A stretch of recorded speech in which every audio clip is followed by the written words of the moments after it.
All right, we got a genuine Avante cartridge. It's a 574-292. These are really easy to replace. For some reason, we go through about one every year, year and a half, and it's going to be applied to the single shower valves. So we're gonna go ahead and set up the camera and show you how to get this thing replaced.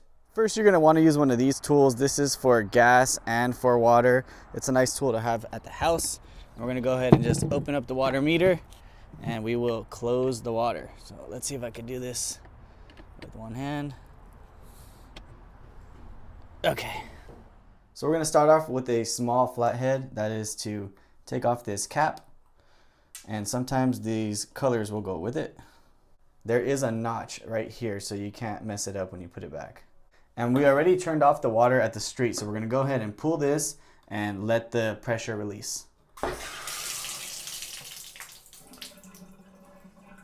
So simple enough. I like to go left and right just to make sure that the hot and cold releases. And we'll go ahead and we'll just turn it all the way left and pull the Phillips out to get the handle off. This piece right here is just going to slide out. Then you'll use an adjustable wrench, or if you have the exact size, you can do that as well. And you're just going to loosen this. So none of this stuff should be stuck really bad. If it is, it's probably just built up throughout the years. With this, I like to put it back on, tighten it down, and seat it all the way that way you don't mess up the threads. And then we'll just pull that cartridge right out. All right, we went ahead and cleaned that up a little bit, and we're gonna go ahead and put the new cartridge in with the notch facing up. The notch is going to sit right here. So we'll go ahead and just slide it in. Be careful not to jam up those O-rings and tear them in any way. And just pop it all the way in.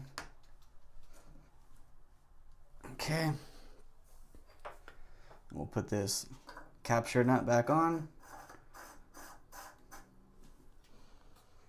Get the adjustable wrench. And when we tighten this, we're gonna snug it down. It doesn't need to be tight, super crazy. Just snug it. I like to just back it off a little bit and then just go till it stops. And it's actually landing in about the same place that I loosened it up at. We can go ahead and put this back in. And we will be giving all of this a cleaning, but for the video, I'm just showing you how to replace it. So we'll put that on, and we've got the handle going back on.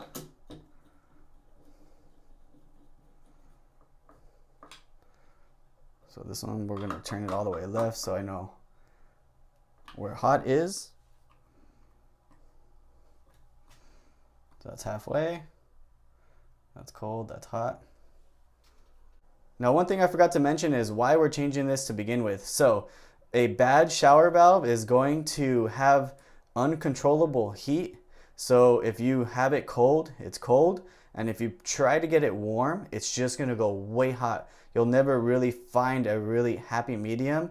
And if you do, you're trying a lot. A good valve is not gonna give you that problem. It's gonna be warm when you set it warm, cold, or hot. There's no very fine tuning. It's pretty wide. Secondly, the valve itself, when it starts going bad inside, it does not pull in and out like this. This is a nice smooth motion. A bad valve is very hard to pull out and in, where a new one is really easy. So keep that in mind if you're trying to figure out whether you need to do this or not. And of course, don't forget to turn your water back on and open up the valves that you just worked on to bleed out the air, and also the other faucets and stuff around the house.